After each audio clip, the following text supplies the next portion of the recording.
Hey. There is a new movie coming to this town. All those involved in this film will now be sworn in. Raise your right hand. Do you solemnly swear that you have done your job in this picture to the best of your abilities? James Stewart? I do. Lee Remick? I do. Ben Gazzara? I do. Arthur O'Connell? I do. Eve Arden? I do. Catherine Grant? I do. And you, Duke Ellington? I do. And you, Joseph N. Welsh, who temporarily deserted the real law to play Judge Weaver? I do.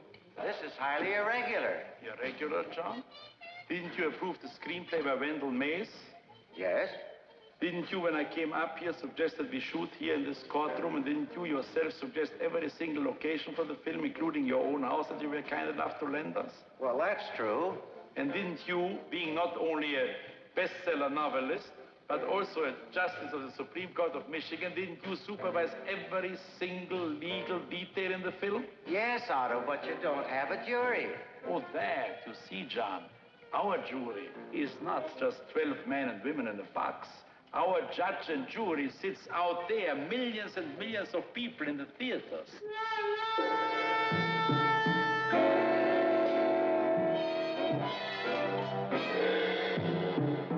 He said, I fooled my lawyer, I fooled that head shrinker, I'm gonna fool that bunch of corn cobbers on the jury. You're a liar! You're a lousy, stinking liar! Oh, could Muff have a little in that ashtray, maybe? He loves beer. You want a beer for the dog? Mm-hmm. There we are.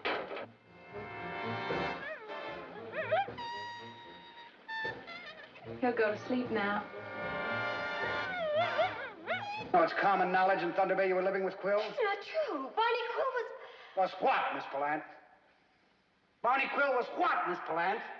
The #1 book is now the #1 movie, unanimously acclaimed by the press everywhere. This is what the New York Times said about Anatomy of a Murder. Strong suspense, pounding drama, uninhibited and uncensored, well-nigh flawless.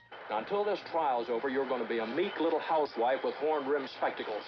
And you're going to stay away from men and juke joints and booze and pinball machines, and you're going to wear a skirt and low-heeled shoes, and you're going to wear a girdle, and especially a girdle.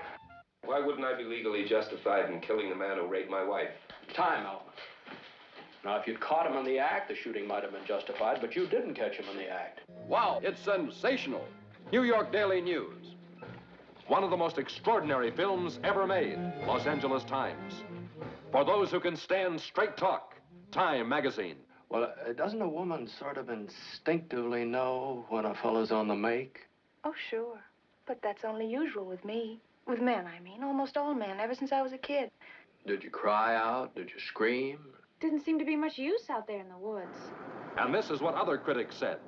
As tense and thrilling a shocker as has come along in years. Life magazine.